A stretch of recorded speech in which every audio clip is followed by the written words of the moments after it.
Buenas, mi nombre es Juan Manuel Bornacelli y junto a Juan Daniel Pino vamos a presentar hoy una comparativa entre dos diseños independientes de red celular LTE para la ciudad de Montería, Córdoba. Ambos diseños fueron desarrollados con el trabajo final del curso de sistemas celulares. Y aunque los dos tienen el mismo punto de partida, la ciudad y el operador llegaron a soluciones bastante diferentes. El objetivo de esta exposición es entonces analizar estas diferencias, entender del por qué ocurrieron y determinar cuál es el diseño que ofrece el mejor rendimiento.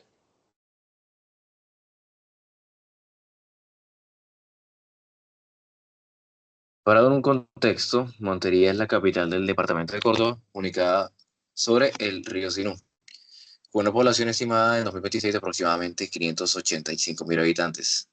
Ambos diseños seleccionaron a Claro Colombia como operador, dado que es el dominante en Colombia con una participación de mercado cercana al 44 al 52%, según la fuente consultada. Ahora bien, aquí empiezan las primeras diferencias. Mi diseño consideró un área urbana de 60 kilómetros cuadrados, abarcando las 9 comunas, mientras que el diseño de Juan Manuel trabajó con 30 kilómetros cuadrados correspondientes al casco urbano más consolidado. Esta decisión de área de diseño tiene sus consecuencias importantes en todos los cálculos que vienen por siguiente.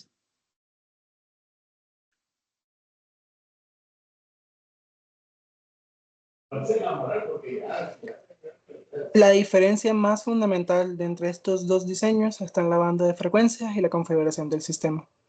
Mi diseño usó la banda de frecuencia 28, que corresponde a los 700 MHz, con un ancho de banda de 10 MHz y una configuración MIMO 2x2. El diseño de Juan Daniel usa una banda 3 de 1800 MHz, con 20 MHz de ancho de banda y una MIMO 4x4. Esto no es un detalle menor. Estamos hablando que el sistema de Juan Daniel tiene el doble del espectro disponible y 4 veces la capacidad MIMO con respecto al mío. En cuanto a potencia, mi satélite Ericsson 2271 transmite con 52 decibeles, mientras que el Ericsson Air 6449 de Juan Daniel opera 43 decibeles, pero con una antena activa integrada que da la ganancia de 18 decibeles, frente a mis 15.5. Esta diferencia en parámetros de entrada va a determinar todo lo que viene después.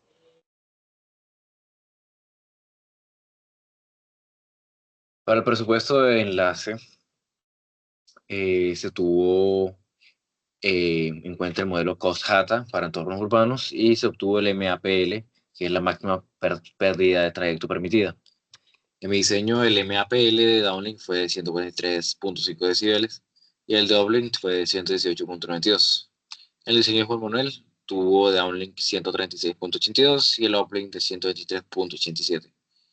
En los dos casos, el uplink resultó ser el enlace limitante, dado que el comportamiento esperado en cualquier sistema LTE, que es el dispositivo móvil del usuario, transmite con apenas 23 dBm frente a los 43 o 52 dBm de la estación base, y es esta la asimetría de potencia que hace que la señal del usuario llegue más débil a la antena.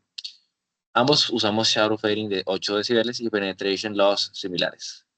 La diferencia en los valores de MAPL explica principalmente por la diferencia de frecuencia. A 700 MHz la propagación es más favorable que a 1800 y por la mayor ganancia de antena de mi sistema. Con el MAPL efectivo de cada diseño y el modelo de propagación, calculamos el radio de celda. Mi diseño a 700 MHz obtiene un radio de 2.842 kilómetros y con esa área por estación base trisectorial es de 15.74 kilómetros cuadrados. Para cubrir 30 kilómetros cuadrados necesito apenas 2 estaciones base por cobertura. El diseño de Juan Daniel a 1800 MHz obtiene un radio de 2 kilómetros y necesita 8 estaciones base para cubrir sus 60 kilómetros. Aquí se confirma la ventaja en la banda baja en cobertura. Menor frecuencia, mayor alcance de la estación. Con solo 2 estaciones base, toda Montería quedaría cubierta geográficamente en mi diseño. Pero, y este es el punto clave, cobertura no es lo mismo que capacidad.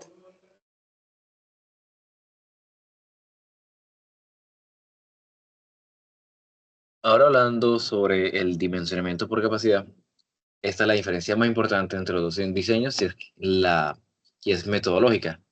Mi diseño estimó el tráfico de forma directa, donde se tomaron los usuarios en hora cargada, que son aproximadamente 23.000.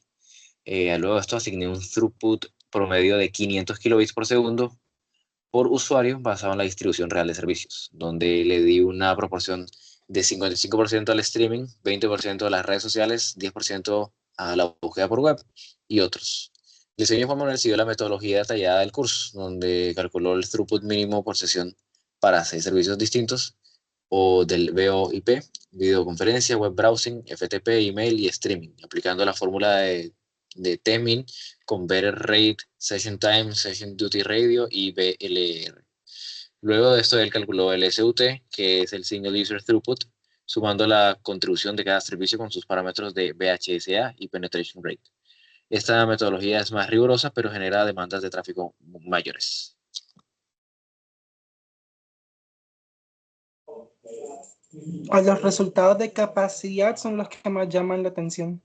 Mi diseño proyecta 215.005 usuarios a 5 años con una SUT en downlink de 44.248 kilobits por segundo por usuario.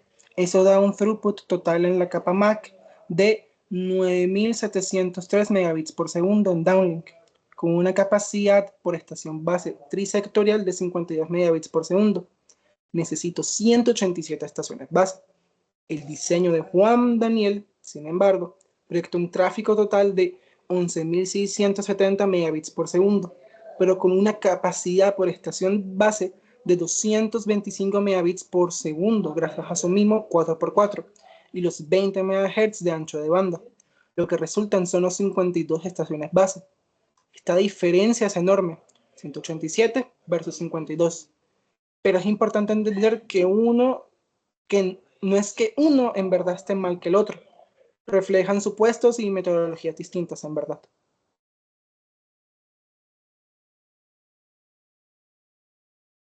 Bueno, ahora hablando sobre la vista general de la red escogida o preferida, que es la mía, se tuvo una división de la región de Montería en 9 comunas. Eso es parte fundamental del diseño por región, donde se marcaron como puntos clave el centro, la Castellana Alamedas y el corredor universitario, que son los que concentran la mayor demanda de datos móviles. Además de eso, se tiene en cuenta las zonas residenciales periféricas, las cuales presentan una demanda media. Algo importante a destacar es el hecho de que también hubo una diferencia en distancia entre estaciones base, dependiendo de la densidad calculada o estimada, dependiendo de la zona en donde se encuentren.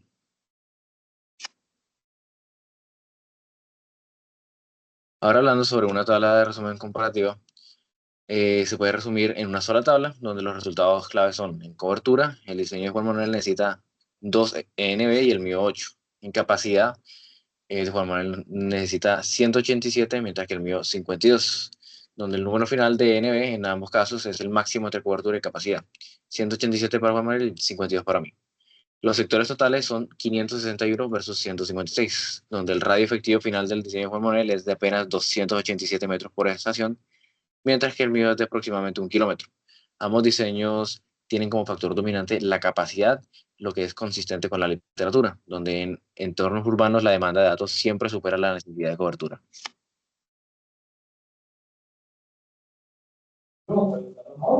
Haciendo un análisis crítico entre ambos diseños, el mío a 700 MHz tiene claras ventajas en cobertura interior. La señal penetra mejor en edificios, algo muy relevante en una ciudad como Montería. También es más robusto en el borde de la celda, que requiere menos infraestructura civil. La desventaja es que el ancho de banda de 10 MHz y el MIMO 2x2 limitan significativamente la capacidad por estación, lo que logra explicar su gran cantidad, 187 estaciones base. Por otro lado, mi diseño a 1800 MHz con MIMO 4x4 y 20 MHz ofrece hasta 75 megabits por segundo por sector, beamforming para mejorar la SINR y una arquitectura EPC más detallada con MMIs, SGW, PGW y PSRF. La desventaja es que a mayor frecuencia la penetración en interiores es menor, Pero sin embargo, para un entorno urbano de densidad media donde la mayoría del tráfico es outdoor o en pisos intermedios, la banda de 1800 es el equilibrio óptimo entre cobertura y capacidad. Los 52 ENB son una cantidad realista y desplegable para una ciudad del tamaño de Montería.